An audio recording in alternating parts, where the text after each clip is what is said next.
Paul a prié pour les saints afin qu'ils soient remplis de la connaissance de sa volonté, avec toutes sortes de sagesse et d'intelligence spirituelle. Colossiens 1,9.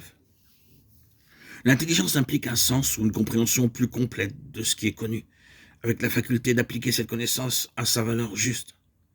C'est une question d'appréciation ou de perception intuitive de la nature cachée et de la tendance des choses qui diffèrent de l'impression simplement extérieure produite sur les sens et qui demande la pensée et le raisonnement. Il peut se trouver quelque chose de cela, comme nous l'avons vu précédemment dans les audios précédents, chez des personnes douées naturellement d'une intelligence ouverte et vive. Mais l'intelligence spirituelle est quelque chose de plus. C'est cette faculté de l'esprit renouvelé, une vision intérieure, une perception, un sens, une appréciation à l'égard des choses divines, qui est l'œuvre du Saint-Esprit. C'est la faculté qui donne à celui qui la possède une assurance intérieure de ce qui est de Dieu et de ce qui n'est pas de Dieu. Lorsqu'il s'agit de questions très subtiles, lorsque les choses sont loin d'être évidentes, ce discernement ou ce jugement peuvent n'être pas toujours expliqués pour commencer et n'avoir pas toujours de raison d'être. Ils sont tout simplement là et très réels pour ceux qui les possèdent. L'intelligence spirituelle est l'une des choses les plus importantes dans l'équipement de tout chrétien revêtu d'une responsabilité. Donner à quelqu'un une place de responsabilité dans les choses de Dieu ou quelqu'un prenne une telle position sans qu'il possède cette capacité, ce sera alors compromettre l'œuvre de Dieu et mettre tous ceux qui y sont liés dans une situation fausse et dangereuse. Il faut plus qu'un simple bon sens commun et un bon jugement naturel dans les choses éternelles et spirituelles.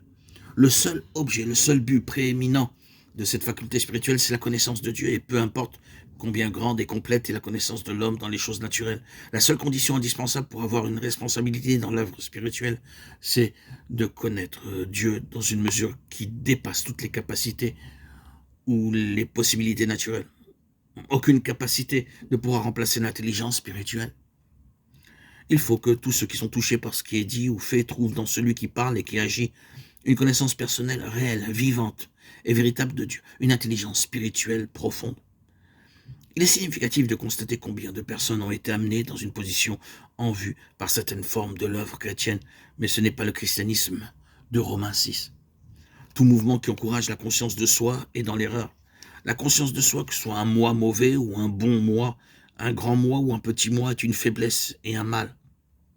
Tandis que tout ce que nous écrivons, tout ce que nous lisons, tout ce que nous entendons, tout ce que nous croyons, sont là pour nous éclairer sur un grand fait. Et cela ne doit pas nous amener à tourner les yeux sur nous-mêmes et nous amener à une analyse personnelle, à une introspection dangereuse. Car, alors, ce serait fatal pour notre vie chrétienne. Frères et sœurs en Christ, chers amis bien-aimés, Christ est notre seule occupation sûre et saine, et c'est lui qui nous délivre de nous-mêmes.